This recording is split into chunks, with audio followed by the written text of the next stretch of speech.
Welcome to another episode of the Get Out Swim podcast. I'm your host, Seamus T. Quinn, and today I'm joined by head coach of Shark Swim Club. This is Jerry Adams. Jerry, thanks for hopping on. You got it, Seamus. Cool. Good to be here, I think. Yeah, well, you hope. Maybe. Yeah, I've never done one of these, Seamus. I feel a little weird doing it, if I'm being honest. Yeah. I just, but my boy Seamus asked, and I'm like, all right, let's do it. Let's do it. Yeah. Yeah. So for background, I've known Jerry since, I don't know, I was 6 years old starting off Long time. in age group swimming. And yeah, so our teams are part of the same LSC. We're both in Adirondack swimming. So, probably a couple hours from each other. And yeah, so been around the pool deck together when I was a swimmer for, 12, 13 years. And then now I get to see him across the pool deck as a coach. And it's cool. It's cool kind of coming full circle to that point, a little weird. I can't lie, being at my first, I remember Gold's Championships meet as a coach, just the same pool, the same smell, seeing my boy Jerry across the pool deck. I was like, this is You're back home. one of the weirdest feelings, but also like really special. So, Seamus, I don't know if your listeners know what a Adirondack swimming superstar Seamus T. Quinn was. Chevy towards I don't know that man. they know. No, Seamus was the man. He was a psycho little kid, had a rate at a young age, and all the way through, like Seamus did it. He was Adirondack from 6 years old through into college. Yep. And as he was getting older, I just remember we had Joey Homan racing you all the time, and it would make Joey's day if he ever beat you, and it ruined Joey's weekend when you beat him, which is probably more often. But it was a big deal. Joey Homan, I got to beat Seamus, 100 back, 200 back, whatever. Or what did Seamus go? Fun stuff, Seamus. You had a great. Totally. I'm going to guess while you were going through it, you had a pretty fun swimming run here. Definitely. Yeah. Because you always look like you're having fun. Yeah. If I wasn't throwing tantrums when I was younger, if after not getting a cut or winning a race, I grew out of that, but I did have fun. I loved, I loved all of our meets and racing people like Joey Homan, Luke Gordon, Smacklow. Those were the days. And I don't even know if Joey knows this, but I was, because we were so similar in our events and times, like I would track him through college just to see how our conference meets would pair. That's how psycho I was. I'm sure. I wonder if he did the same. And you guys were so close. And you guys didn't compete against each other in college? No, because UConn and UMass never That's competed crazy against each other. Which and he only got a couple of years, I guess, there. So yeah, we were kind of on a similar time frame, but I remember even checking the results of the last conference meet, and we were like the exact same times. Really? Which I remember just being like, it was like 146 2 back, 151 2 IM, and I was like, we're still right there if we were side by side. For sure. But yeah, no, it's cool to remember those times and certainly be back on the coaching side. But I want to start talk to me about your head coaching position at Shark Swim Club. Like, where did this begin, and how did this begin, and where has it evolved to? Well, I grew up. Kids ask me anybody asked me how long I'd been on the Sharks, and I say since September of 1980. I think I joined as 11 turning. I was 11 turning 12. I turned 12 in 80. Yeah. So I've been on the team since 1980, and I swam there my whole life. And then we went through coaches all the time after the age of 13, probably. There was a new coach every year. And then towards my last year, a guy named Andy York came over and took it over. And when I went to college, Andy York took over the Sharks and really turned it around. And when I got out of college, he said, "Hey, can you help us out?" I said, "Sure, I'd love to help out." So I helped out. I went back and finished school, came back and helped out again. And then I started coaching the older kids a couple years in. Before that, we all did everything. We took a week with each group, right? And then finally, he's like, "All right, let's set it up, Jerry. You're the senior coach. I'll be the whatever coach. I'll be the age group coach." And then finally, Andy decided that it wasn't good for his lifestyle being a full-time teacher, coaching high school and coaching club anymore. So it left me to be the head coach super young. I don't even remember. I must have been I think I became head coach in like 93 when I was 24 years old, something like that. So we just built upon what Andy had done, and we had certain goals, and I just never left. We really were building and getting better all the time. That I never really wanted to leave in my younger years because it was like mine, something that I was doing, and I didn't want to give it up, even though we were making no money, man. And finally, Were you doing anything on the side, or was it just so full? out of college, a swimming parent got me an internship at Immigration and Naturalization after I retired. And Okay. the internship, after however many months, was supposed to turn into me going now working for Immigration and Naturalization. So I did it for however many months, and then he's like, "All right, now you're going up to Champlain, Vermont, and you're going to work on the border." And I'm like, I think I'm rather coach swimming and make $12,000 a year, and that's what I did, and that's all I did. And so I coached the Shenandoah High School team for the boys for 2 years, the girls for 7-ish, and then I dropped it all when we kept growing as a club, and in 99-ish, somewhere like that, I dropped the high school team, and then I just coached club. Spent a couple of years volunteering over at Union College just to have it on my resume in case that's what I wanted to do. But I was 30 and I had no idea what I wanted to do with my life still. I didn't think being a swim coach forever was an option unless you went to college, right? Yeah. But it just worked out, man. I just never left, and it worked out. Yeah. Well, I was gonna segue to like yeah, because my question has always been like, what keeps someone so grounded in a position for so long, where they don't really feel the need to move on? But I guess you kind of answered it, like you just kept seeing a program that was building, and it was your own, and Yeah, so I couldn't see something else. that's I what couldn't keeps you see what grounded, else right? it would be. Yeah, I couldn't see Yeah. what else there was. Like I really, a couple times I thought about maybe applying for other jobs, and then later in life, people would come ask me to do stuff, and I was like, I'm good. At some point, it became a decent enough living that to keep doing it, and I didn't have to go find another job. Right. And this is home. Like I've been on the team, like I said, since 1980. This is really home for me, and yeah, I just now there are What was times when you're head coach forever, like there are definitely times I wish I was not the head coach. I wish I could go be someone's assistant mm, because the coaching is the fun part, right? Like the being on yeah. deck and working with kids and seeing what they are capable of. That's the fun part. But so sometimes you just wish you didn't have to worry about the 9 o'clock phone calls and the emails from upset. I wish I could just go coach and like run. Yeah. But coming back to it, I was like, no, this is what I'm doing, I guess. Mm.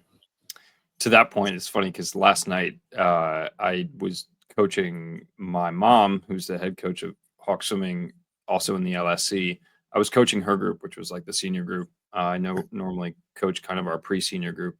She asked me to just cover for a bit of practice, so I'm starting to run the set. It's going well. She comes in, and I'm like, "Hey, this is running well. Why don't you take this lane that?" Kind of needs a little bit more of like individual attention, and I'll take these 2 lanes. And by the end of practice, she was telling me how refreshing it was to just work with a group of like 4 or 5 kids and like give that individual attention, because she hadn't done that in a long time. Um, Right. and so it And was she just was running making off to a board meeting afterwards. that's what it was. She was, yep. Yeah. She was at a board meeting, which is why she came late. Yeah. Um, and then I was like, take this group. And to her, that was something she really hadn't done in a long time.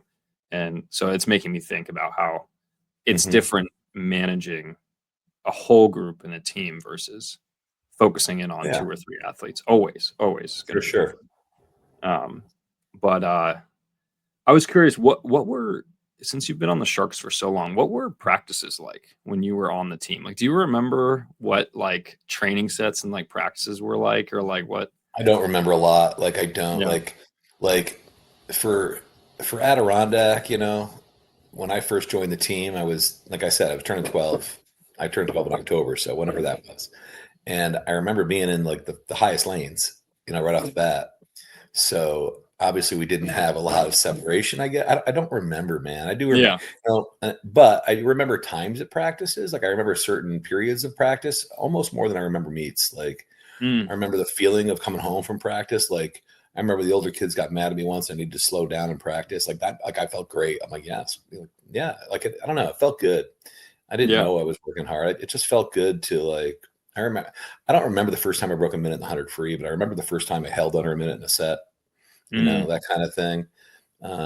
But What were I don't know what we did. what were your events?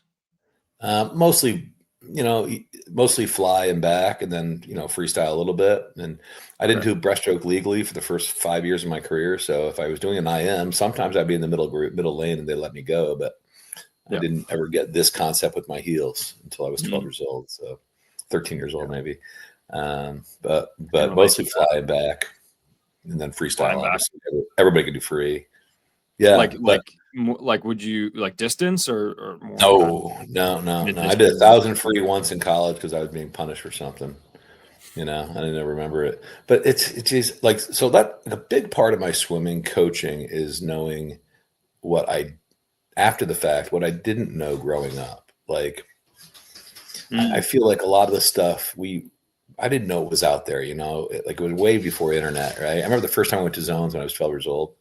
And I thought I was the man, right? Like, because I was oh, like totally. I went high point in the summer when I was 12 with a buddy of mine, and I just remember going to zones. I thought it was pretty good, and I go to zones, and I'm seated dead last. I didn't no idea there were fast kids out here making us. I Yeah. had no idea there was a world out there. You know, Humbly. that's Yeah. kind of like how I went through my whole life. Like I had never heard personally, I had never heard the term junior nationals my whole Mm, life until I got into coaching or maybe in college or something. I'd never heard the word junior nationals, and you know, and that lack of knowledge is when got into coaching and I realized what I was never taught and what how maybe backwards I was kind of in my thinking growing up. If I could turn that around and bring a little more thoughtful swimming into our workouts and into our team, um, I think that's what I was able to do. Like give kids what I didn't get, mm, totally. knowledge and stuff like that. But I don't remember how I train. Like I don't remember workouts. I really don't. Workouts and stuff like that. Yeah, yeah. Um, Um, was John Tafe your college coach? no. So here's what I did. Okay.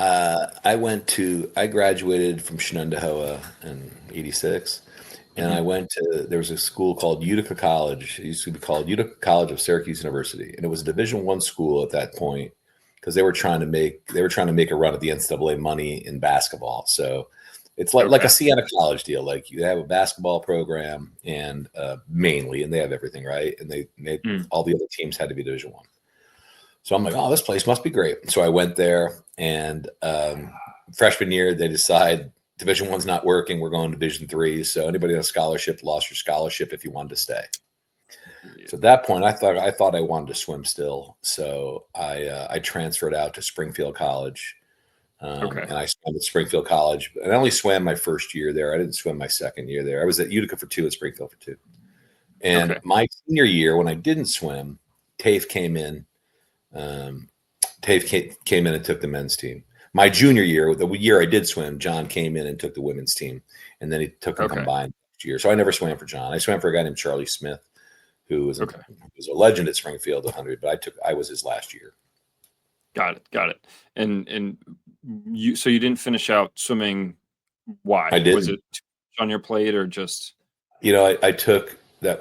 So the second year at Utica College, I couldn't compete because the scholarship situation. I trained a little bit with them, and I thought I wanted to be a swimmer. I thought I wanted, and then I took a break before I got to Springfield, and I never quite got the same. I never got there again. You know what I mean? I yeah. lost it. I Mhm. lost it, the love of the daily grind, and I just lost it. I was a confused young guy. I was doing stuff I shouldn't have been doing. I just wasn't. I just fell off the train, unfortunately. Because swimming, Totally, I totally. loved swimming, man. When I was swimming, I loved swimming. I loved being a swimmer because Yeah, it kind of defines you. Like, and I'm okay with it defining. Like, it shouldn't define. It defined me. Like, I loved it, right. and I lost Do you that somewhere along the way. do you view that as a coach? Like, are you proud to define yourself as like I'm a coach, like I'm a swim coach. Uh, That is I who don't know I if I'm am. Is proud it of it. kind of like the same Oh, thing or no? I don't know if I'm proud of it, but to be honest with you, I'm often proud of the job we've done. Yeah. Sometimes not, right? But I'm often proud of what we've accomplished here over the last however many years. But I do define, like, yeah, I'm a swim coach. Less now, like, so part of the deal about being a swim coach, I learned really, really, really early. I knew early on I wanted to be a swim coach, right? I'm like, Hmm. I knew I was never going to make money, and I knew I never wanted to try to have a family and try to make somebody live my life, right? So I really stayed away. But then something happened in the last 5 years. I found a woman that I fell in love with, right? And it all changed. So I don't define myself as much of a swim coach as I did before. I really Hmm. define myself as a swim coach. I still really proud of it. I'm proud of the job we're doing. I mean, I'm trying to do the best job we can still, but I don't define myself quite as much as like that anymore.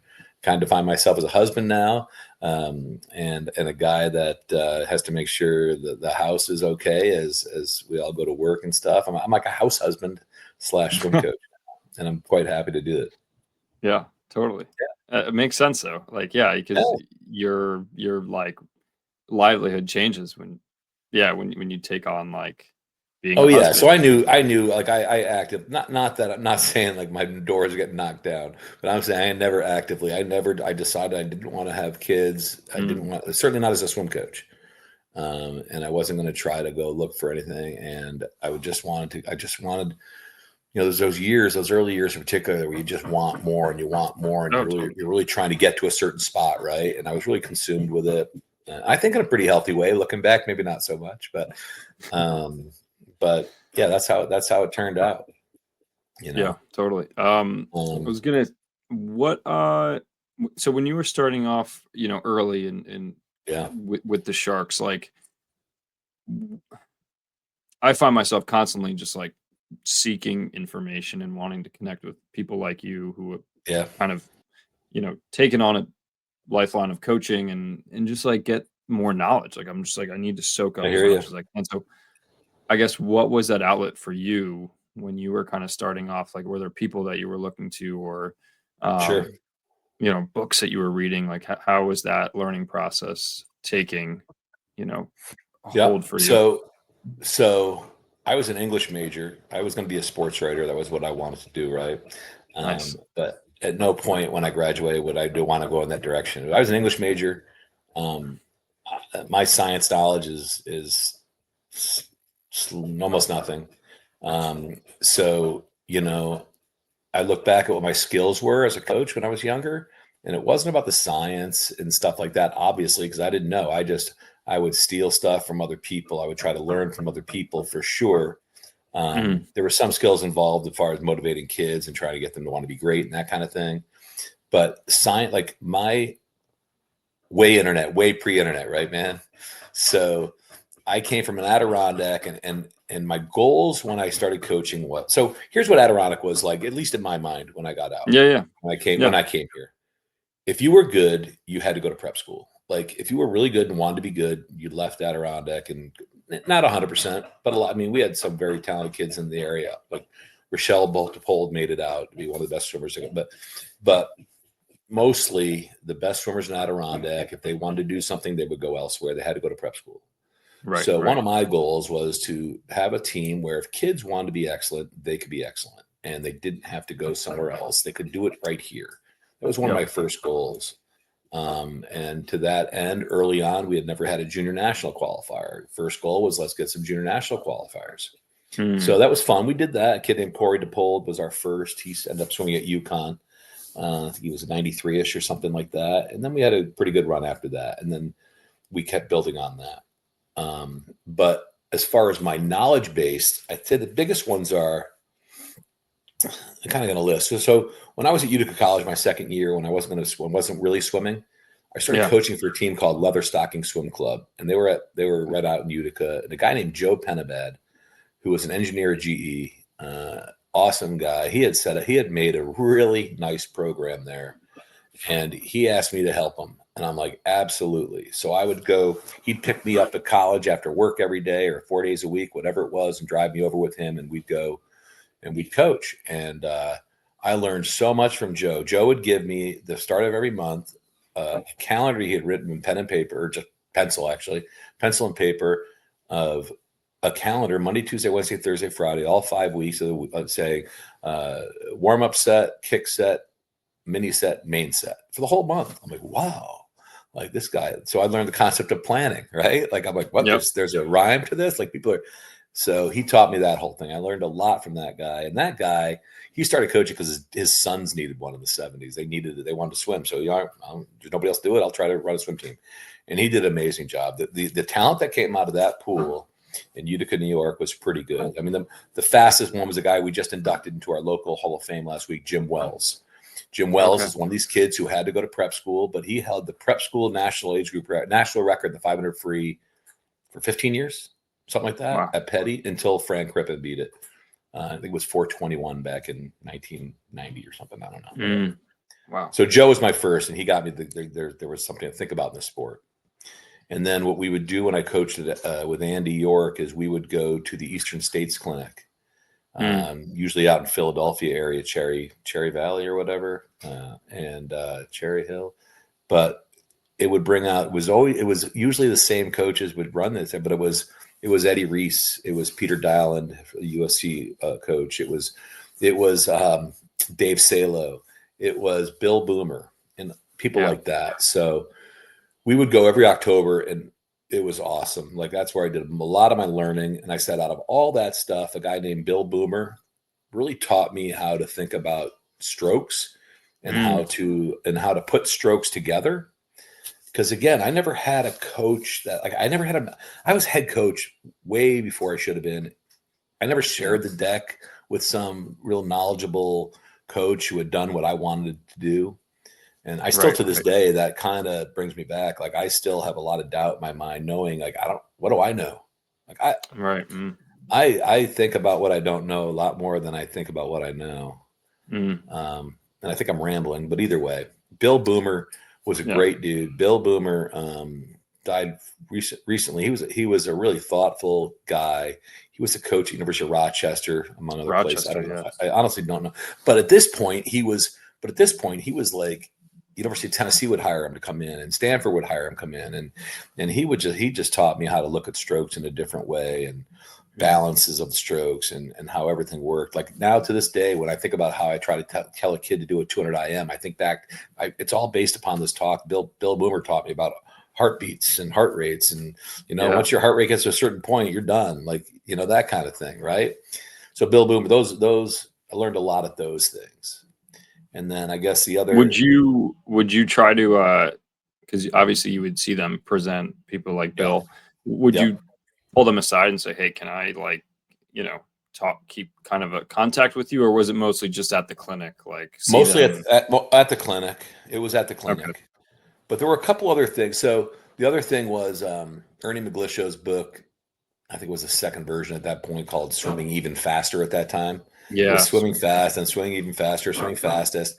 It's like a big, thick textbook. And I read it like it was a novel, because it was all the science I didn't know. I had no idea. And my, I was always a guy that couldn't show my work in math class. I could always get the answer, but I couldn't show how I got there. It's kind of like, and that's how I am with the science of it all. But Ernie McGlishow's book really helped me a lot. The other book that helped me out a few years later, that it really to this day, was Bill Sweetenham and John Atkinson's Championship Swim Training. Really made it. I get it. Like, that's what I got. But early on, I'll tell you, there was one guy from the area who made it in swimming beyond. A guy named John Tremblay was the fastest swimmer in our area's history. At one point, he was ranked number one in the world in the 50 free. And he was from Shaker High School. He actually coached Schenectady Swim Club in 1969 in the summer, right? But at this point, John had coached at Mercersburg, and at this point, he was the University of Tennessee head coach. And John, since then, has come. John had his demons, for sure. And he Mm. had an untimely ending to his career for a lot of mistakes he made. But as a young coach, I picked up the phone one day and I called him and I said, "Hey, John," left a message with the secretary at the office at Tennessee. I said, "Hey, my name is Jerry Adams. I coach at Shenandoah High School in Clifton Park, New York. I'm the coach of the Schenectady Swim Club. If John, just give John the message, maybe if he has a minute." So little do I know, because I don't know anything, right? I happened to call like during the SEC championships. I didn't know they were going on. Well, Monday morning, John Tremblay calls me back, answers whatever question I had, and kept me on the phone for 45 minutes. So the only I'm like, oh, because I didn't want to ask somebody that I didn't I didn't know anybody doing what I wanted to do in my world. So I'd have to look outside, and I thought, hey, I have a connection. This guy used to swim for coach my team. Maybe he'll answer my call. Guy was great to me. Like, it was great to me. And then later, one of our best swimmers ever, a kid named Mike Duraco, who broke John Tremblay's records finally. His record's from 1970. Mike graduated in 2004, and he finally took down either his 100 fly or 50 free record or whatever. And then John, he went to Tennessee with John, and he was great to Michael. Really turned Michael around as well. And then again, John had his own demons, and he ended in a terrible way. But to me, he was super helpful. Like, in what ways was he helpful? Like when you picked up the phone and you were he picked up the phone. He picked up the phone and kept me on the phone. Like, I had a question about retapering a kid after my high school sectional meet, getting ready for states. That was my question. He kept me on for 45 minutes, asked me about other stuff. And if I ever had a question, I called John Tremblay.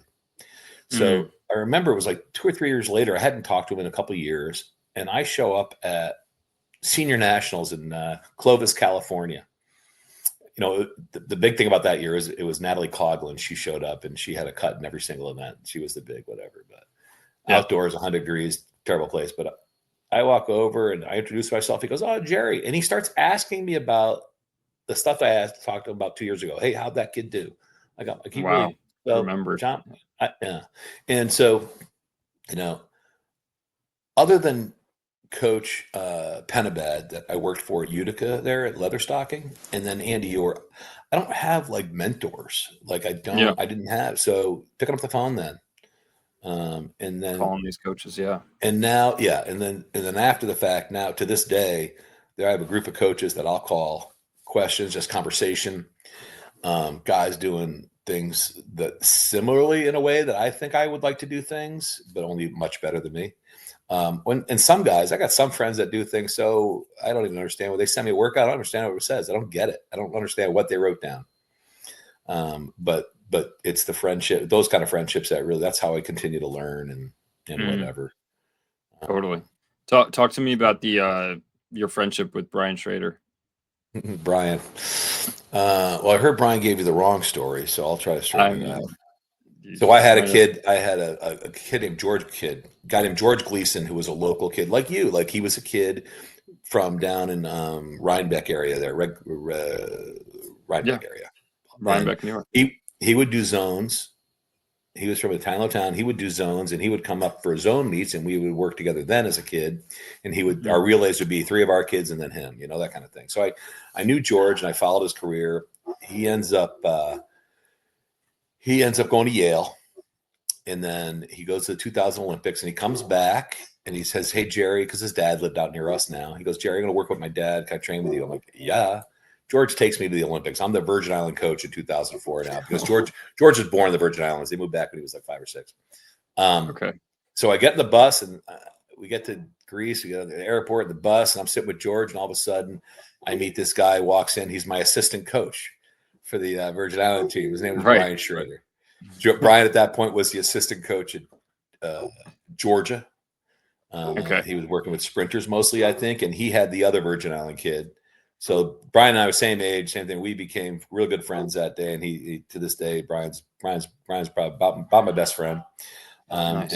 But along, here's why we were really good for each other. I remember sitting there at the Olympics every day. I was like, I was trying to make junior. I was trying to get kids to make juniors. I was trying to get kids to break a minute in the 100 free. You know what I mean? Right. Brian was sitting there. Brian had worked with USA Swimming, Texas, Florida, Georgia, all national champions, Olympic. He's only worked at that level. Yeah. So I think I brought out like an excitement, and like, he's like, "Oh, shoot, I'm supposed to be excited about something." Like, I think I brought him an excitement, and he brought me a lot. At the Mhm. 2004 Olympics, we just hung out with Team USA because Brian, even though he coached with us, he was Team USA. He worked at Georgia, worked at Florida, Right. worked at USA Swimming. So Mm.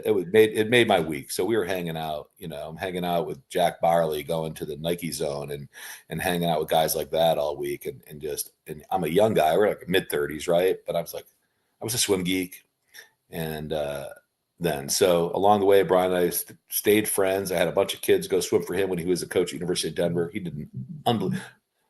Don't tell Brian. Brian is one of the best coaches I've ever met, and I think he does Mm. it. I think Brian is a head coach, or now is the associate head coach, performance director, high performance director. Brian is one of the most thoughtful. Brian's one of the best coaches in the world, I think. Yeah, Yeah, absolutely. Yeah, because absolutely. when he went to Denver, he did they nearly won every single year that he was there. At Oh, they least the probably summer did. teams. I Yeah. can't even tell.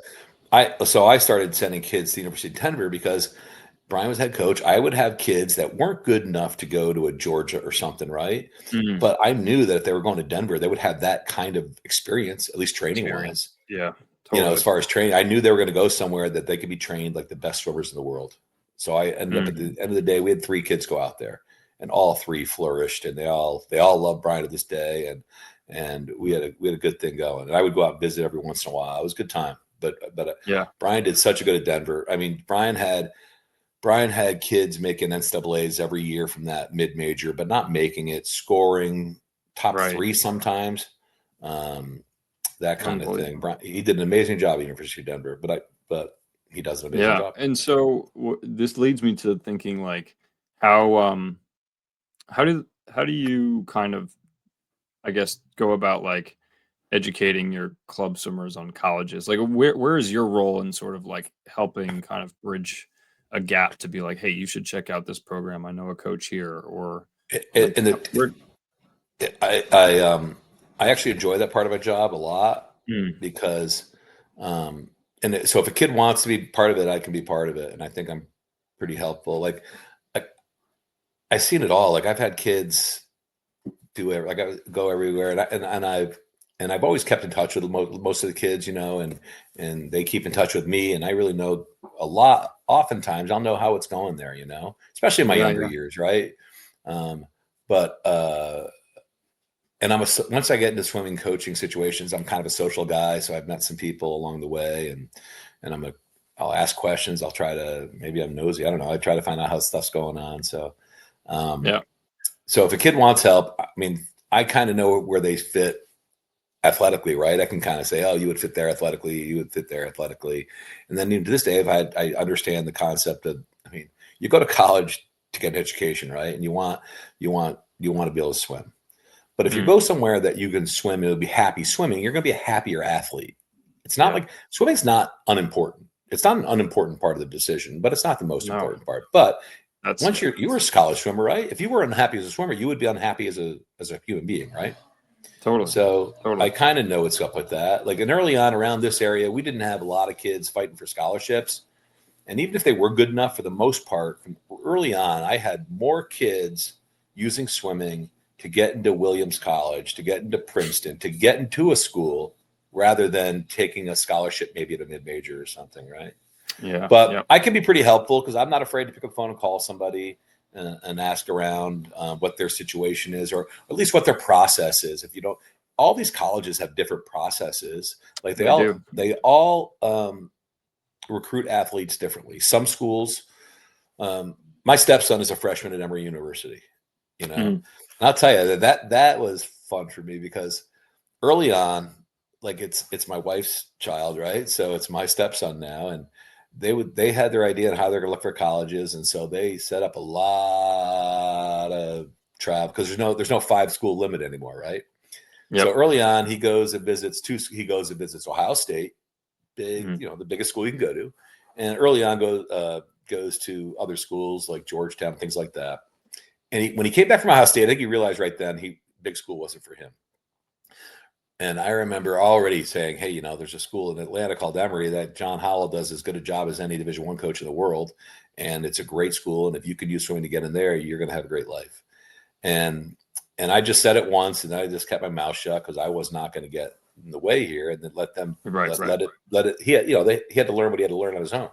So finally, one day after this, going through this for 6 months, he probably visited however many schools, mostly Division One, but also visited Chicago and NYU. And then one day he goes, "Hey, what do you guys think of Emory?" I'm just like, "Are you kidding me?" So end of the day, he ended up at Emory, and he's there now as a freshman, like working hard. Like I'm Mm. so happy. I can't tell you how happy he's there on every level. Like not swimming, Yeah. yes, swimming, but swimming and the connections he's made and the deal he's doing there. Um, so, but Totally. that's my stepson. Like I help my stepson less than I help a lot of kids, because I knew he had to figure it out for himself, and he did. When he came Yeah. back from Ohio State trip, I was talking to Brian the Tuesday afterwards, because Brian was the Ohio State guy, right?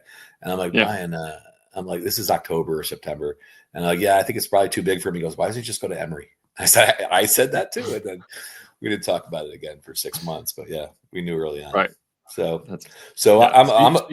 and I'm a big fan of Division III experience, if I'm being Mm. honest. And Division One's great, but these kids, I'm a Division One swimmer. I'm like, did you see the slowest kid that made Division III nationals last year? Like the slowest 200 freestyler went 138.8. Whatever. The Right. slowest 100 flyer went 48.2.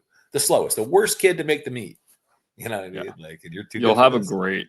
a great experience, D3 Oh for yeah, you sure. coached at Amherst, right? Yep.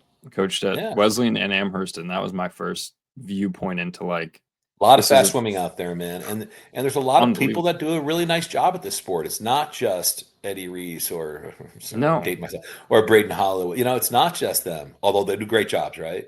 There's a lot of Yeah, but guys they're doing the nice. ones in There's a lot the of men and spotlight. women doing fantastic jobs at Totally. every level. At every level, Yeah. Yeah. you know.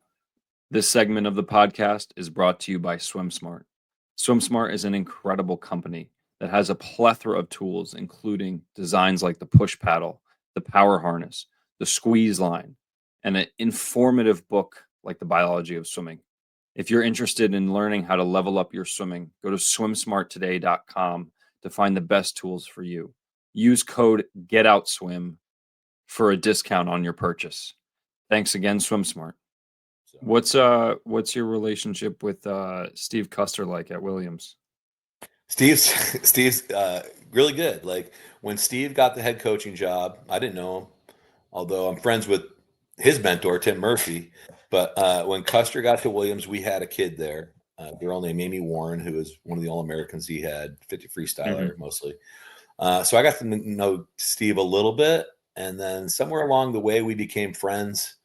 And then it's an hour from us, right? And honestly, one of my goals as a coach for I always want to have one kid at Williams College, Hmm. because I Yep. mean Williams, like there aren't very many better college experiences, if you ask me, than Williams College if you can get in, right? It's like academically, athletically, Division III level, they are one of the few schools, handful of best universities. So it's college, I guess, Yep. because they're good at everything. Because everybody there, most people there, they're excellent at something. Like you're just around excellence, right? Like they're all great at something.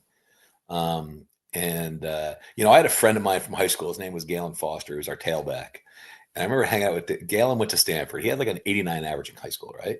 He goes to Stanford. He's their starting tailback for a year. And we're talking to Galen the year after we graduate. He's hanging out at an apartment.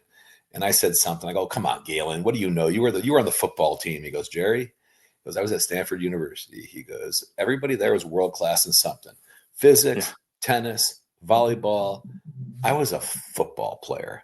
They didn't care about me at all." And it lit a switch in me about what college could be, because I went to Springfield College, where the football players kind of, were football players, and Sure. they kind of got a lot of attention. And Galen was like, "We didn't get any." And then I realized there were schools like this, and that's what I always thought about Amherst. I mean, I'm sorry, Mm. Williams.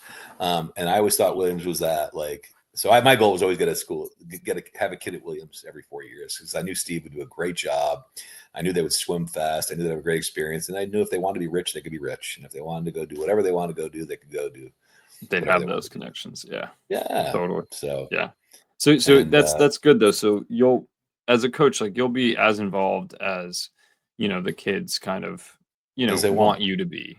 And Sure. that's kind of the way you'll kind of help facilitate a college search or give them some Yeah. And advice. sometimes I'll just, hey, you would be a really good fit here. And that Mm, sometimes it works. And if you say that, if I think, hey, you'll be a really good fit here, then real quickly there's 8 other places you'd be a really good fit because you'd be a good fit there, you know? totally. So, Yep. but, Yeah. and I also That's understand, they think their swim cloud power score matters more than anything. And they think this and that, yeah, they don't understand how the recruit, understand, listen, um, if you have really good grades and you're a kid that coach wants on their team, you can go to their school even ahead of some of the smarter kids. Like that's how the recruiting totally. process might work there. Let's say I don't know how Amherst works, but my guess is he gets a certain number of people that one if they hit the minimum requirements to get to the school, but I really want them, Hmm. they're in, right? Like that kind of concept. So Yeah, there's support. Yeah, there's support there's yeah. a limited number of support that is offered at a school like Amherst or Williams, depending on Hmm. the administration. And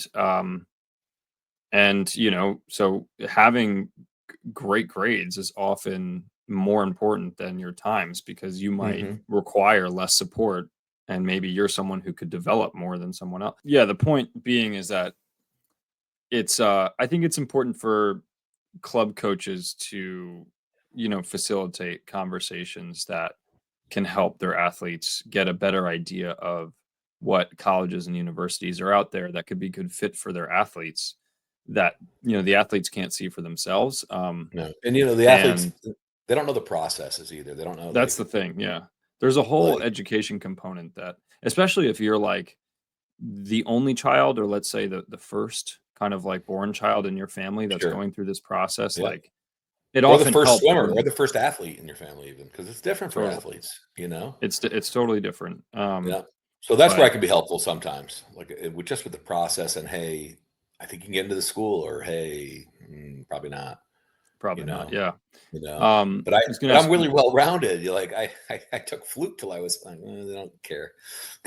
That's one of my favorites, like, "Nah, help me." everyone's well rounded.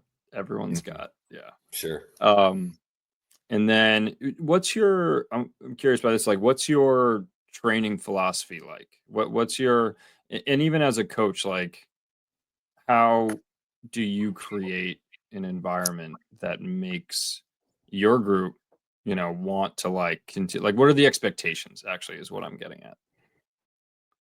Especially because it changes so much, it has changed a lot, number 1, based on COVID. That COVID kinda, Mm, what I think COVID did poorly, we were just happy to get any pool time whatsoever, yeah. that at some point it was hard, we were, "Oh, we get pool, great," and then we came back, for me at least, I think it's been hard for me then to really get back. Let me start over, I think that's a bad way to say it. Mm, During COVID, we were super excited about just finding water, and that was the whole goal. And then when we started transitioning back into the real world, there was snuck, what leaked into that was the lack of trying to be at practice every single day and how important it was to be there every day. We yeah. were just happy to be there at all. So anyway, so as far as training is concerned, our situation, we can't do mornings. We're just too spread out. Our pools are too. I can't have a kid in the water at 8:30, get home at 9:15, and then have them up at 4:30 in the morning for practice. We Yeah. did that back in the early 2000s, and I was so it's just not smart. So we can't do doubles during the school year. I have individuals that can do doubles on their own, and I'm not going to expect that out of them because you don't know what they're doing, right? Oh, hi Jerry, I got in Mm, this morning. If a kid wants to do it, I'm all for it. But so I have to pretend I have to go 6 days a week and I have to try my goal for my top senior group is to compete with swimmers and teams that train a lot more than we do as far as the hours in the day, you yeah. know? Like what I'm always asking people when I go to junior, hey, what's your schedule like? I think like dry land, everything, how many hours are you in the water? And the answer is always most often more than us. and for longer periods of time for, Right. we're still at the Right. point where we take a couple weeks off in March, April, and obviously we all take August off. So early on, I was like, listen, we have to get into these hours. If we're going to go 6 days a week at 2 hours, then we need to get everything we can in those 2 hours. And then at some point, if I have kids that are ready to do more, some of those days will turn into 2.5 hours. Right now, I don't have any 2.5 hours. I have a couple kids doing mornings, but I don't have any 2.5 hours right now. So my training philosophy it's always changing a little bit, because I think it's super important. The whole concept of race pacing, right, is so new, not new, but the importance of it. Some people are doing just that. I got a good friend of mine who's one of the most successful. Just every other day they race, and every other day they swim easy. That's it. Like that's their thing. Mm. That's Dave Schrader over at Dave Anderson over at Schrader, who just kind of semi-retired. But then, Okay. I know the teams that I want to be, that the coaches and teams that I really think highly of and think doing a great job. I try to find out what they're kind of doing and hope we're on the same page. So I do try to throw race stuff in almost every day now, like not for the main set necessarily Yeah. at Yeah. all, like not for the main set, but I always try to get either some sets of 15, 20-yard races in, or maybe some broken 200s in some points, something like that. But other than that, I just add that to pretty basic concept of, I think the kids, we're trying to develop them aerobically, the whole aerobic capacity concept. Yep. My week is set up generally Tuesday, Thursday, Saturday would be quality, which just means threshold or faster to me for the main Hmm. sets. And the other days, Mondays, try to be longer aerobic freestyles. Wednesday or Friday is going to be pretty easy, depending on what Tuesday, Thursday was. I shouldn't say pretty easy, relatively less taxing. And then the other day will be aerobic of some sort as well. When I've had my best groups, I did my best job when I had the kids dying for more practices, right? Yeah. And That's maybe there was a time where I had a whole group of kids that would do 2.5 hours, 3 days a week. They would do all our practices and then ask me for a couple morning practices. mm, And back then we were we did like every Monday was called 10,000 Monday. So we did every month. And it sounds crazy, but in 2.5 hours, if you keep moving, it doesn't have to be hard. It's a lot of yards for sure. yeah. So we would do, but again, Tuesday, Thursday, Saturdays, generally those days, not always, but generally those days would be our quality type days or whatever. But quality could be just mean a 3,000 yard threshold set. I don't mean Yeah. like Yeah. 12:25 on 4 minutes necessarily. So Right. that's basically how we do it. And But I got the training plan, like the one I use currently from that championship swim training book from Bill Sweetenham. And then I mm, did get a chance to talk to Bill Sweetenham at a clinic down in Clearwater when I met Randy Reese and those guys. I remember talking to him at the bar, one of those, and hey, what would you do differently? And he's like, I would do the same thing. He didn't say he would do the same thing. I'm sorry. He would say, what I could really try to do is add some more sprinting in there. I would add more racing. right. So I try to add more racing without taking out the guts of it. The work. Yeah. Totally. So yeah. And what do you And notice from uh like your groups over the years? Like, i- is it that the best usually the work works and like the training will come together when like you just have a group that's consistent and in it together? Like, is that where you've seen it pay off, where you're not kind of scratching your head going, how did this not come together? Or, how do you uh, kind of see that through? well, a little difficult around here because, like a lot of places, the whole high school thing. Like there were times up until like maybe 2012 where I probably had half my group or close to half my group that would just do club swimming, or a good portion of my group would just. But now everybody does high school, which is great, right? It's fine. They do high Yeah. school girls just getting over now, high school boys. So you can't get everybody on the Oh, yeah. same. You can't get everybody on the same page, and so I love summers. Like I love summers. We get everybody together It's the best. and Yeah. I really enjoy summers more than anything. But yeah, I think there were some years if you get kids, I know that if you get kids that will like love to come to practice and get they get good, and good's relative, right? Like you'll think after the fact, like you didn't realize how good a kid gets until like later you're looking back and like, geez, can you believe that kid did that?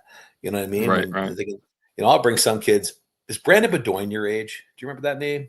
Yeah, totally. I But remember Brandon him. was one of our kids who was a very like he wasn't in my senior group to wait, but Brandon would do whatever. Like he would did everything right along with like we had some good swimmers that went to like Amy Bopp and Katie Rowe, and then Bobby Rolich went to Yeah. Williams, and these kids were and Quinn Smith. Quinn's a couple years older than you, but you Yep. and Quinn kind of remind Quinn. me of each other. But Mm. Brandon was there too, and Brandon, like I look back, and Brandon went a 402 IM in high school. That was pretty good, like that's Yeah, pretty good, totally. and like, and he just worked. They just worked, man. They did such a nice job. So I don't know. You got kids that'll work hard as a group. It doesn't seem like work so much.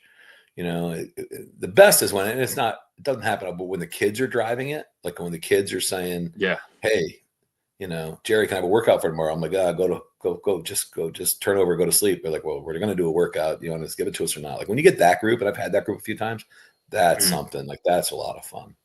That's But special. Yeah, yeah. and I think it's the coaches. Like I think you're doing a good job as a coach when you can foster that kind of group through. When you can foster an environment where that group comes through.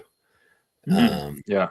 you know, How do you, and and then like how do you motivate or kind of tap into those kids that might just they need maybe more of an external push or like motivation as opposed to ones that are just like driven every day no matter what. um, for a lot of years, I would say yell at them. I was such a yeller, man. But I don't know. Like I don't like So every like so okay, but to that point, definitely has that everybody's changed? different, right? Go ahead. Yeah. Like, but to that point, was that something you had to figure out too? Like, oh shoot, not everyone is going to respond to yelling, or, maybe that's just my Yeah, style, or like, how yeah, do yeah, yeah, you, yeah, yeah, yeah, yeah. because that Well, changes too. you look back and you're embarrassed. I'm embarrassed at some of the things I used to. I just lose my mind. I do have a quick temper, Yeah, and yeah, yeah. I almost always go back and apologize. But that's not good enough, right? Like I do have a quick temper, and it's probably my least favorite thing about me. Um, and but I feel like I'm gotten a lot older, and I can kind of see the kids as kids more, if I'm being You've honest. you, you've softened up. And well, that's what they'll tell you. That's what the kids you grew up with tell you. But also, like, if a kid wants it, we're here for them. If a kid's like, I won't continue to harp on it. If a kid, I'm not gonna beat a dead horse with a kid, or try not to beat a dead horse with a kid, right? Like they're Yeah. gonna want it. They're gonna have to want it. Um, and back in the day, though, I would say, fine, you're out of my group. But we're just not set up that way anymore. I just can't do it on the Mm. setup way. I can't just say you're out of the group because there's no group for them to go to otherwise. I don't have this group right before my group, which is like that group. I don't have that group. So I've just got to find a way to make sure that they're getting what they can get, and the kids that want more, or the kids they're getting what they get. Got to separate a Totally. little bit, and then and hope that kid comes around, right? And hope you haven't Mm. made their experience miserable, and hope they figure out a way to enjoy it. Yeah. Whether it's with us or when they go to school.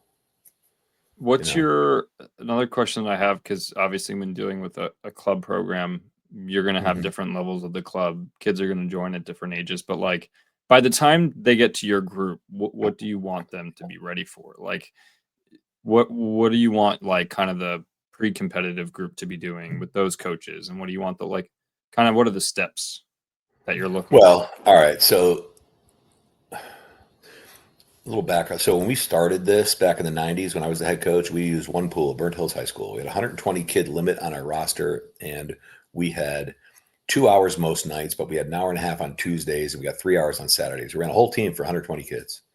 And That's looking like back, very similar to the Hawks. That's like oh what yeah, pretty much what we and deal with. and so we'd have a ton of kids. We did, but we had what's good about that? The kids all see each other all the time. They all know each Yeah. other. The 12-year Yep. olds, the 18-year-olds, and I miss that part. And Mm. we also had four coaches. We had four coaches, and we all, hey, we're going to work on this.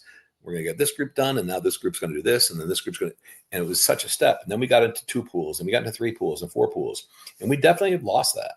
Like, and I have some coaches that do an unbelievably great job communicating with the other coaches on the staff about, hey, this is what group, and I have to do a better job. That's where I have to do a way better job, is to get all these different groups now on the same page.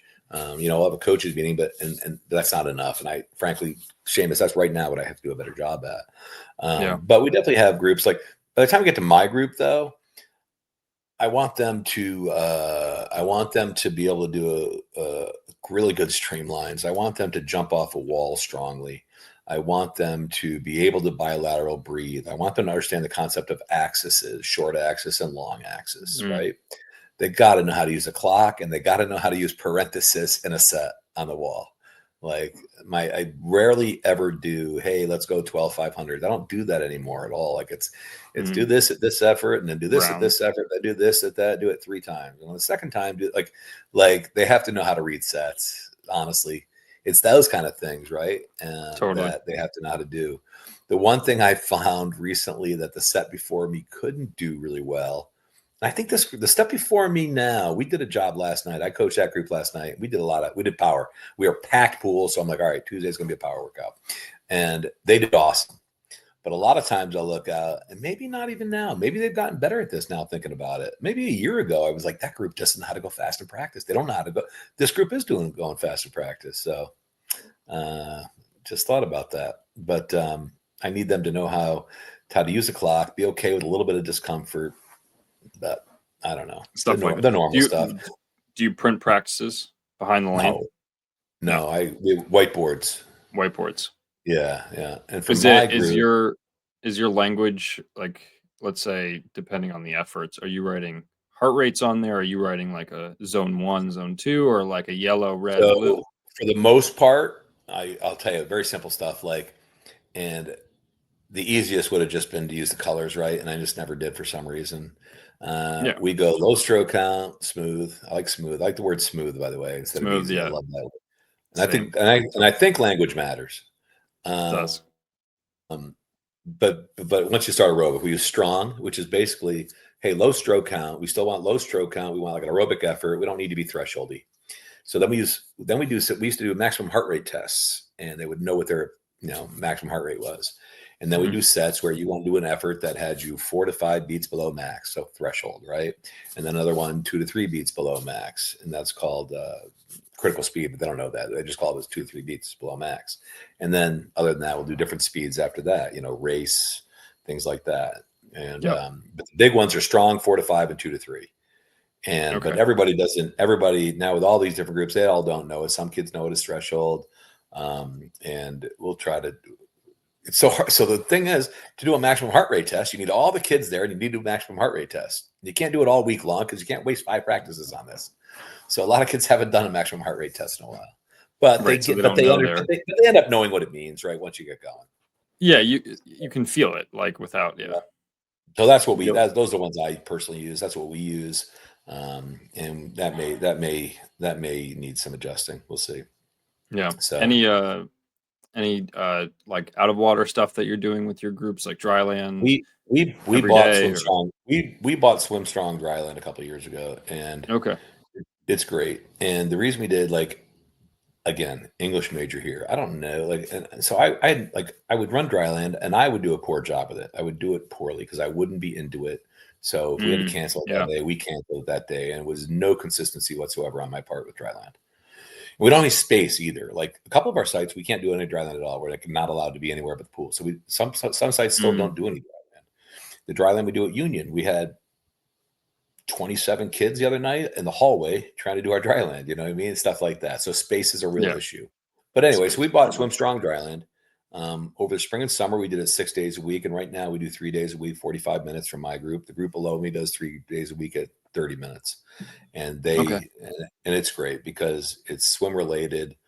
I love how they engage the lats a lot because I'm big on like shoulder blades, man. Like, I just want kids to understand how to move their shoulders and stuff, and a lot of their stuff strengthens and works on that part of their job. And the people that run it are just awesome. And I love pre-practice or post-practice? We do it pre-practice, and I got to find out a way to do it at more sites. Right now, I can do it at Union College, I can do it at Siena, and I can do it at RPI, but I can't do it at Skidmore College. And we do it in the hallway at Ballston Spa High School once a week. Okay. So the challenge How, is and how many sites are you guys across? so all right. So we have a north, south, and east, right?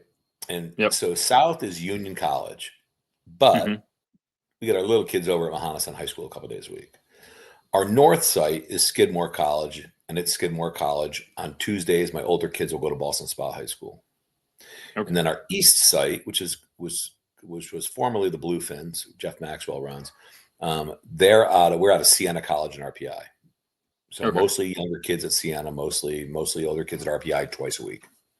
So Sure. those are the three sites, how that works out. And then my older group will swim together, like Mondays, South and East are together, Tuesdays, North and South are together, Saturdays, we're all together, stuff like that. Gotcha. So And so will you mostly stay at Union, or like do you mostly stay in I'm one somewhere. place or no? My normal week goes Monday Union, then Ballston Spa, then Skidmore, then RPI, then Union, then Union. That's generally it's different, a little bit different every week, but that's generally my role. Okay. And so yeah, just try to. But that's where you said like when you are a coach that has multiple site like several sites, that's where communication amongst coaches is important Sure, because you and you guys want you to be on know, the same page. and they all need to see that they're all important. Yeah, totally. Cool. All right. Well, last few questions. I was going to ask, like, when you think of like some of the most memorable races or like moments that you've been a part of that you've presided over, what kind of comes to mind? Hmm. Well, as a youngest coach, the biggest deal was trying to get a junior national kid, right? So Mm, getting a junior national qualifier was a big deal at the time. That was 93-ish or something like that. Other than that, I mean, without question, it was going to the Olympics. Like I was a kid in the camp, I was hanging out in Greece for free for however many weeks, hanging out with, but not just Greece. Like I was telling everybody on the way over, I don't care if the Olympics are in Buffalo. I'm going to the Olympics. I'm not like that was the most exciting part, and it was. totally. And again, that was a great time for me. And I stayed a little late, little extra there to do a little sightseeing, mostly on my own. Some with I don't even Hmm. know Kyle Shack. You know Kyle? Kyle's at Harvard, Yale now. Kyle Yeah, yeah, Shack's. yeah. He used to be Sounds my familiar assistant for back sure. in the day, and he joined us Okay. for like a week because he was taking some class in Italy, so he joined us and he got to hang out with the Olympians. He was a 23-year-old kid hanging out with all these Olympians, pretending to be an Olympian out in Greece and out in Athens at night, whatever. Yeah. But I stayed and traveled a little bit with him, and then a little bit on my own after that. That was fun. Um, but along the way, I don't know. I remember kids mostly, and I remember groups of kids. I remember groups like, hey, Mm, that group was fun. That group was fun, and those things were fun. I remember, the biggest group we would send to a juniors meet. That was fun. I remember I remember kids winning like going to zones was so fun. Seamus, right? Like totally. Oh my God. zones was so fun, and the capital district now. This our area, right? Albany's the capital of New York. We're called the Capital District. We have a Capital Region Aquatic Center Hall of Fame, 2 years old, and this year we inducted Jeff Maxwell, who coaches with me. But as a Hmm. swimmer, we inducted Jim Wells, who I coached for 6 months, but Jim Wells is only a couple of years younger than me, so I knew him as a swimmer too. But we brought Jim Wells in, and one of my former swimmers, Carly Brooks, Okay. and Carly was an Eastern Zone. Like she had zone records for 15 years and she won events at zones. And she was a great age group swimmer who ended up swimming at Georgia for Jack Barley and Brian. But That's we brought them both back last week. And then, like, I don't know, the memories that brings back, man, mm, they were so good times. Like, they're all good times, but each time when you can think about them together with somebody, like, and reminisce with those people, that's fun. Like, it's the best. that's Yeah. fun to me. Totally. Um, and the other, That's what it's the about. other Yeah. thing the other thing I really enjoyed about, I've made a lot of good friends. Like I love going. I can't wait to go to juniors for my athletes for sure. But then I know like we're gonna have a dinner every year. There's a group of us. It's always like me, Kyle Shackaby's there. It's the Scarlet guys. It's Chuck Batchelor and a couple other guys. Right. Every year we make sure we go out for a nice steak dinner and have a great. And it's just swim geek talk. Mm, Like like the Scarlet guys are great to talk to. They are like they're awesome. They're no nonsense with the kids. They always have great swimmers. It's Kenny's birthday. No, Ken. Do you know Ken O'Brien? I don't. Ken, well, it's his birthday today. Kenny coaches Scarlet and Mo Abdallah he's in Arkansas now, but he's coming back to Scarlet. He might be back at Scarlet. Anyway, these guys, that's like going to the meet, hanging out on deck and seeing my buddies. Like that's fun for me. So I don't That's see them as fun much too. Yeah. anymore, right? We go to juniors once a year. Sometimes we'll go twice a year. And then USA swimming conventions, things like that. Cause I've always been involved in the governance. So Mm. seeing people, that's fun. Like the social aspect has been a lot of fun for me over the years as well. So, What's being involved with like USA, kind of the governance like as a club coach?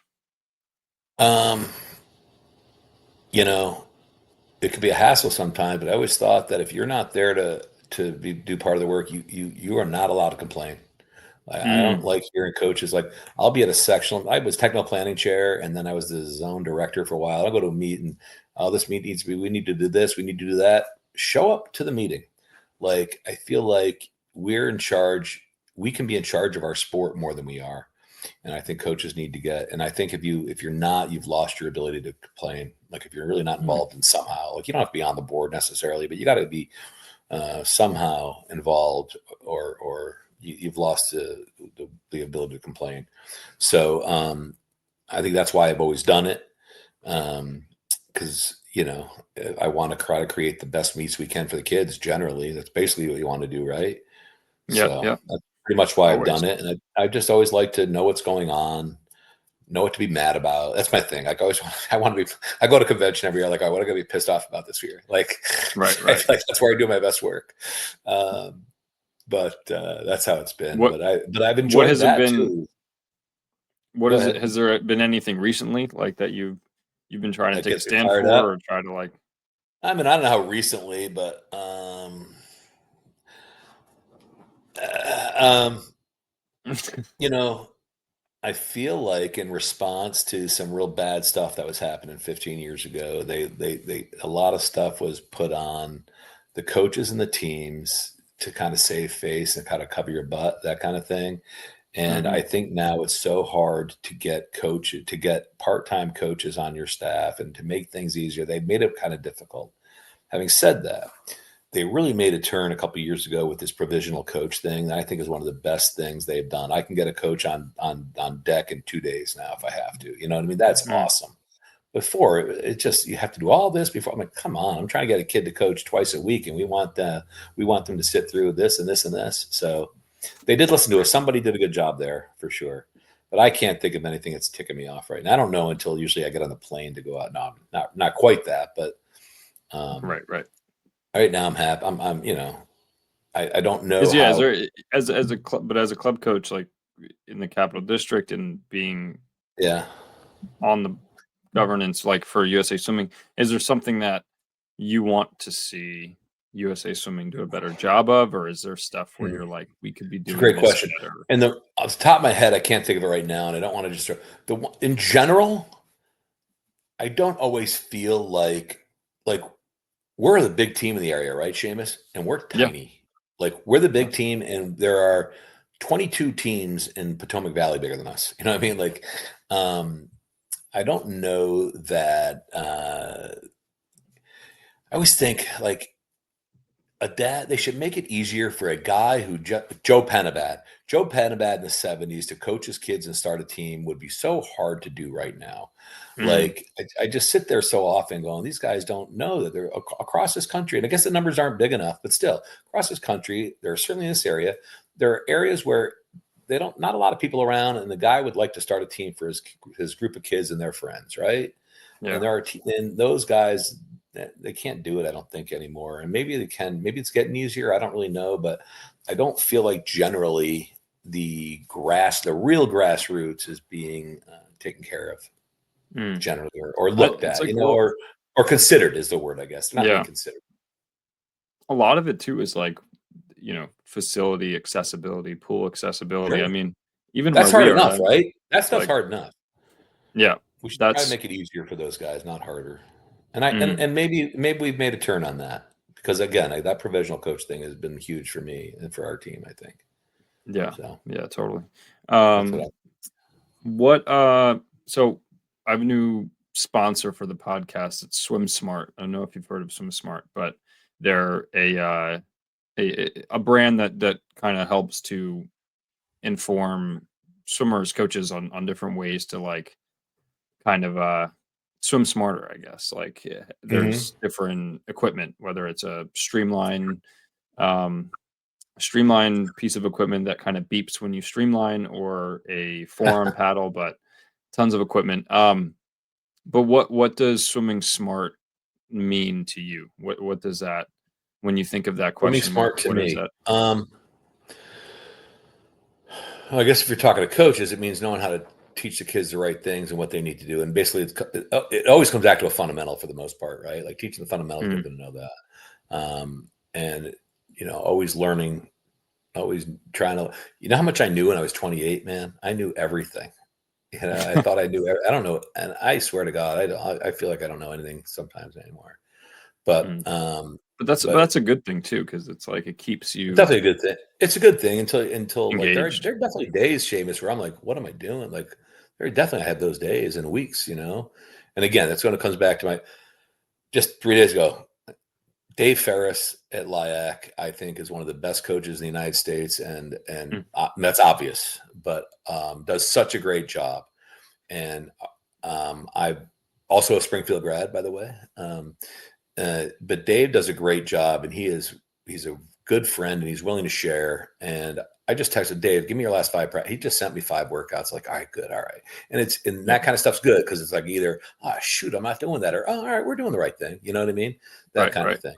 And then ideas too, just certain ideas like how do I do this in a different way than I did it the last 10 times? Make them think they're doing something different, that kind of thing. But that kind of thing, like phone calls and whatever. Um, Yeah. but swimming smarter to me, I think it comes back to the whole Bill Boomer thing. Like to me, learning, I think there are certain ways to best swim races. Like I think that the whole like you can't win a 200 in the first 50 concept, right? I Mm, think learning how to swim races and if you can get kids to kind of put race plans together without it like strangling them, but if they can learn to put swim races together, I think. And what do I know? I'm just an English freaking major, dumb swim. But I always think that's the fastest way, the best way to get great swims. Like, yeah. like the whole thing. I mean, and maybe I'm wrong. I think once your heart rate hits 190, there's only so much. There's no tough that gets you home at that point, right? Yeah. Swims that when I have kids that look like that, wow, they had a tough race. Yeah, they planned it.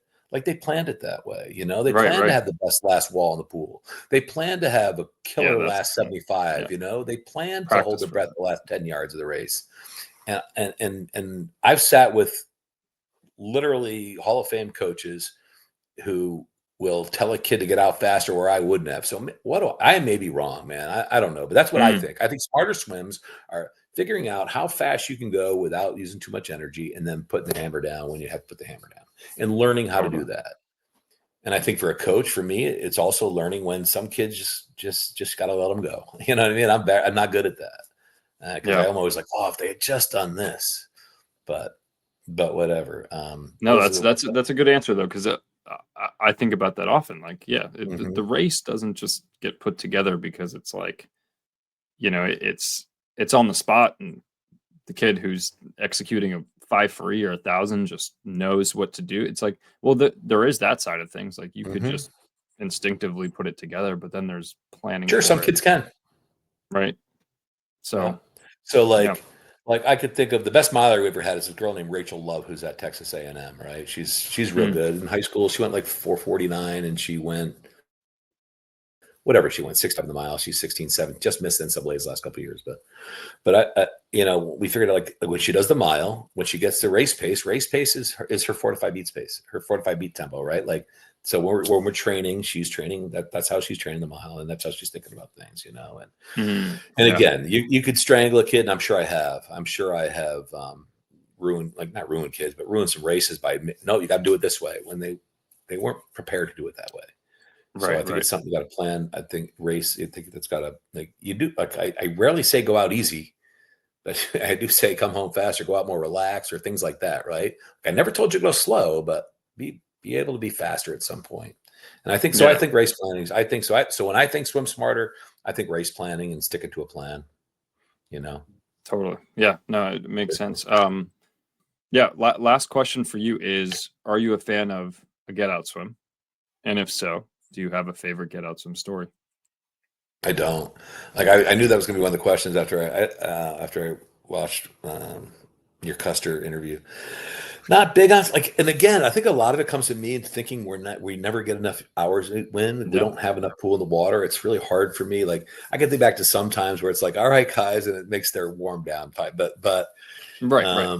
I've certainly done them over the years. Absolutely, I can't think of one story. I haven't done it in a while. I don't think. Is okay. Um, Here's another question: is there a story of like someone doing something special in practice where it was like it could have oh, defined, a all right. confidence like a thing, like Um, something where you, I got a couple things. Like we used to do the set I took from just an older band check chess set, right? And we might do it tonight, where it was 300 free followed by an easy 100 three times, descend the 300s, right?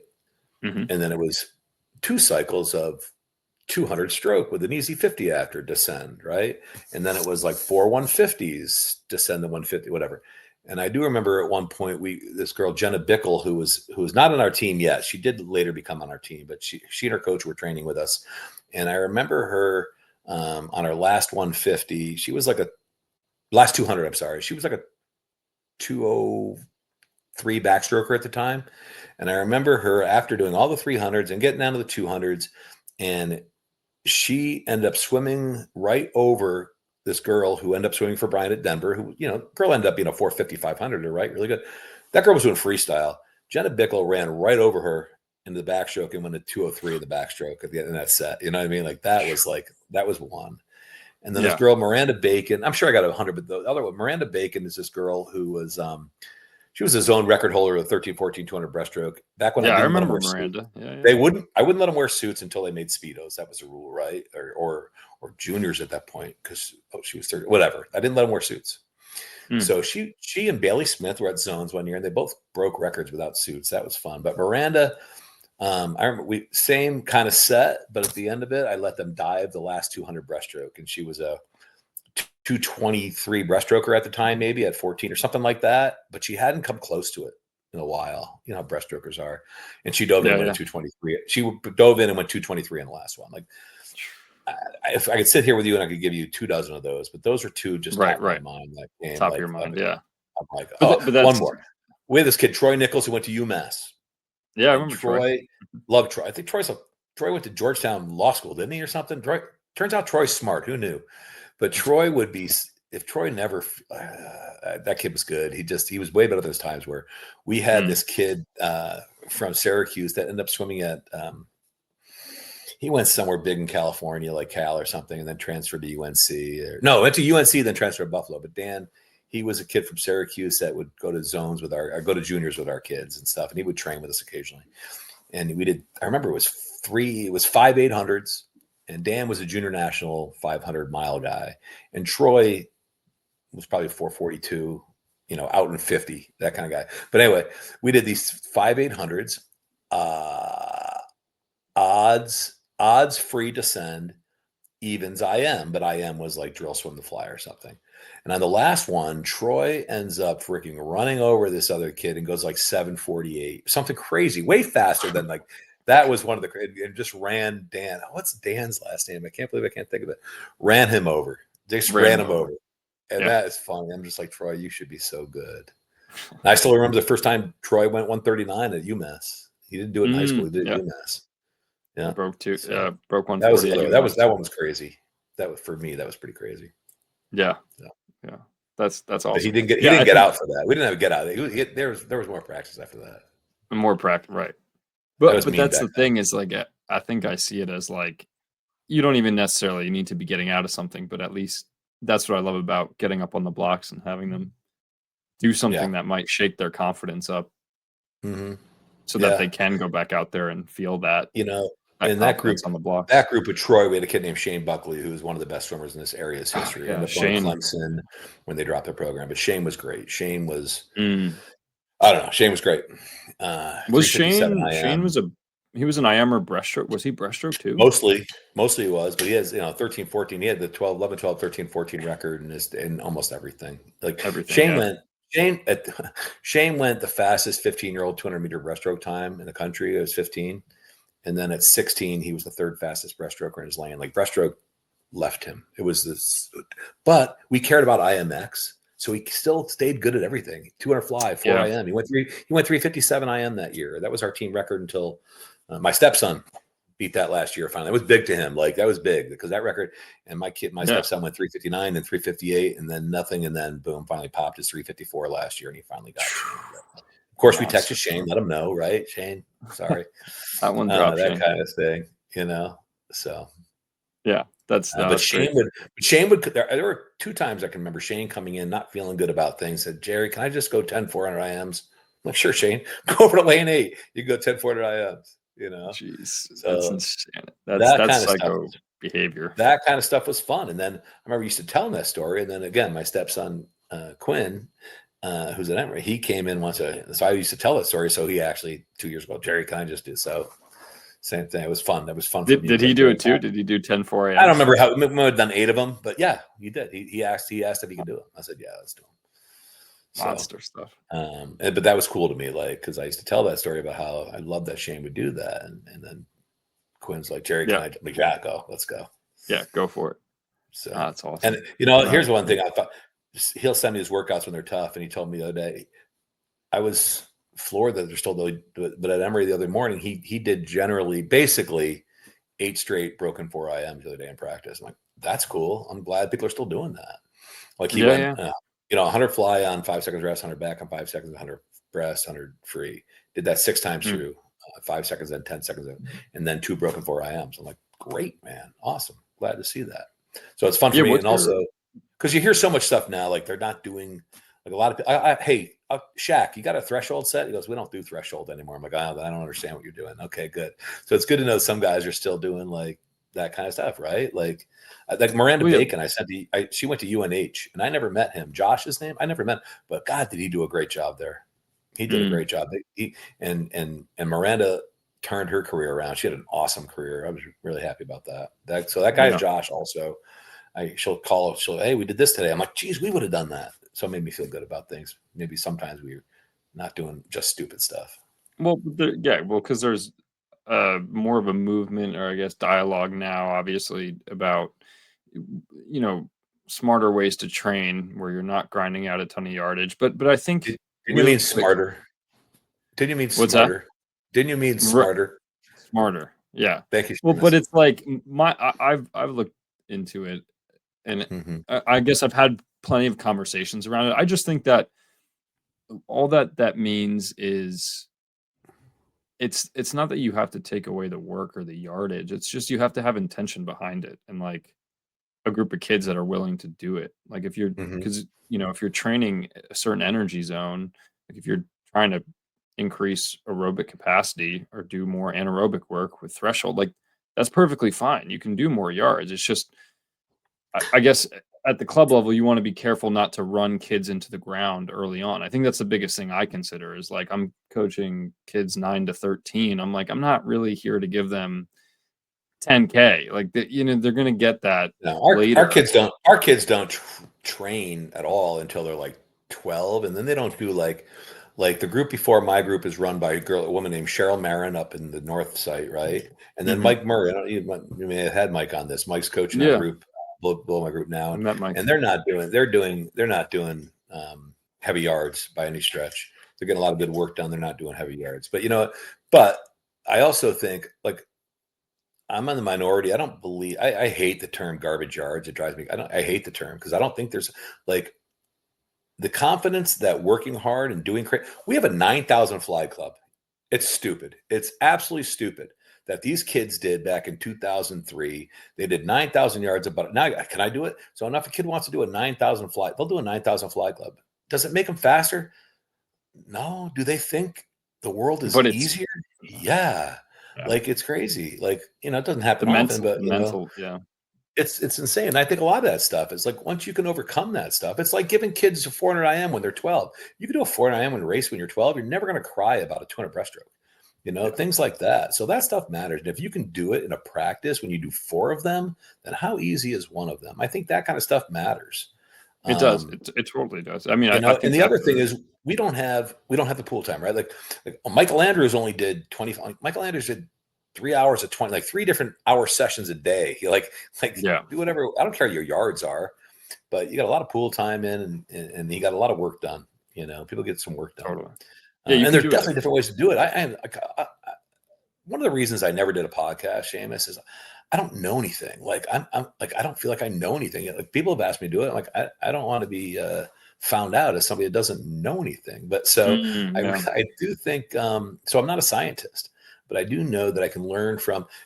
Again, Brian told me once. It's about 10 years ago. I was like, he goes, well. I go, Brian, I don't know what I'm like. I don't think we're doing a good job right now, or whatever I was saying. He goes, well, hey, go back to what do you know? What do you believe? Like, what worked for you? Go back to that. I'm like, good point. Let's go back to that. And I Yeah, did go back to that, and it turned back around again. Got to believe what you're doing. And totally. are But there that's other a ways big to do thing too. things? Absolutely.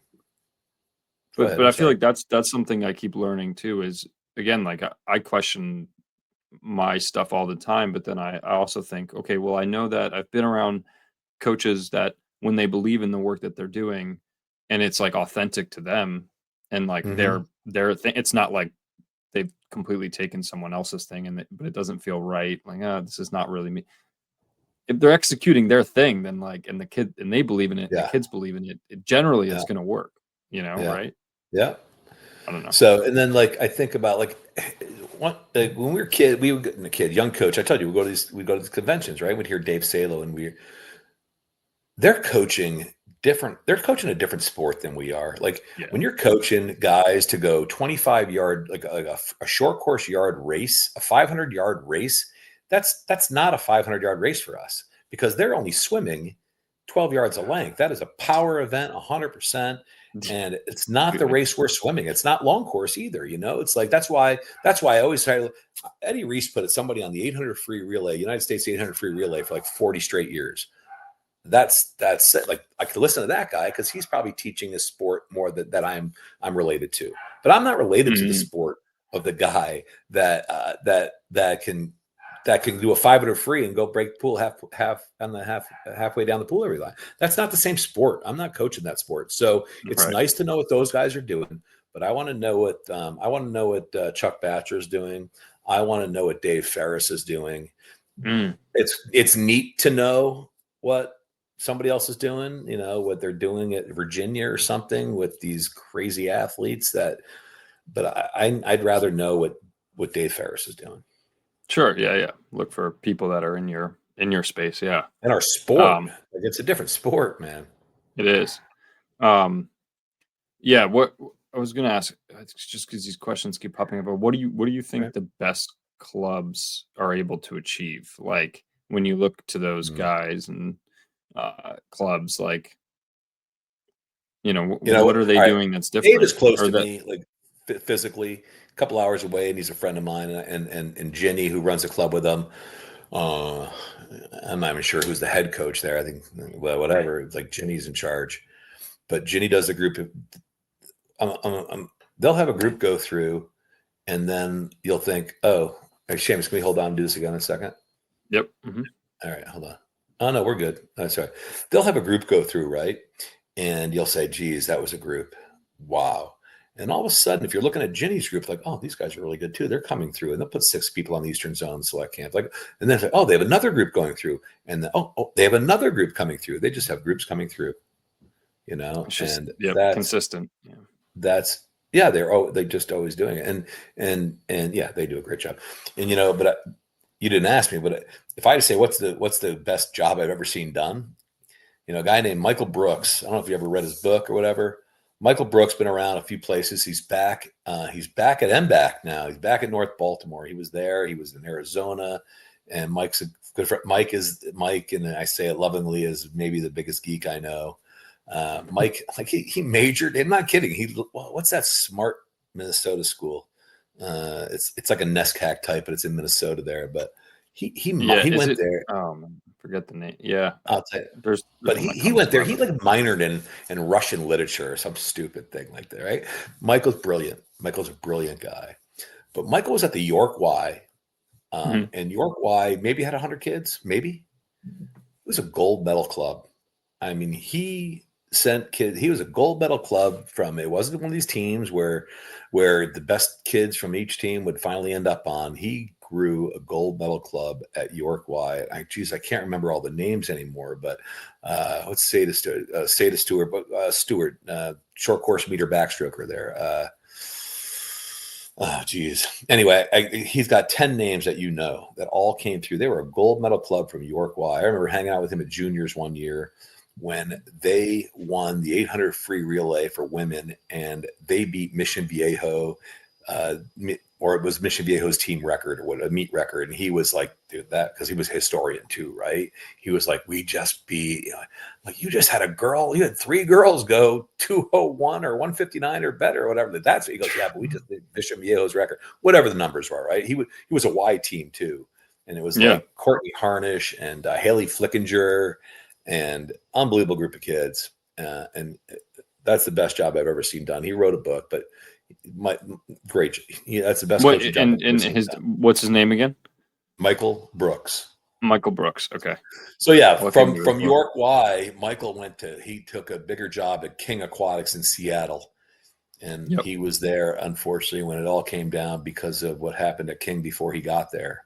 So that came down. He moved back to Boston, ran a team there until COVID booted him, and then he went up to Montreal for a few years. And then he just went back to his roots, his coaching roots, which was North Baltimore. He was at North Baltimore back with Bob and those guys 25 years ago. So he's back down there now again. Great nice. Coach. Wrote a great book. You should find it. Great age. Yeah, I'll look into it. I visited him once and went to his practice, and it was cool to see. It was just a pool, right, with a big area behind the blocks, and big kids are in the water. Michael's coaching all the groups with help, but he's coaching all the groups. And then in the back, he has little kids in little groups. They're all like one, those pegboards. These little kids could run up the pegboard thing like animals. They're all each doing their things, awesome. And then they get in the water. And anyway, that's the best coaching job I've seen done at the club. Yeah. What do you think he did, though? Like, what do you think he did? I don't know, but I don't know what he did. But they all, first of all, he had to sit, like he cared what each one was doing, and they all do. He wasn't on like energy systems and things like that. That wasn't his thing. It was just based on the technique he wanted. He was all. Some guys preach excellence. He was all about excellence, and there are guys like that. Like there are guys who preach excellence, and then the guys who like live excellence in the pool and the swimming and everything was above, like almost like their mind doesn't understand anything but that kind of thing. You do a little wired differently, a little bit like that in a really good way. Yeah. It makes me think of like coaching as more of an art form than a science, mostly.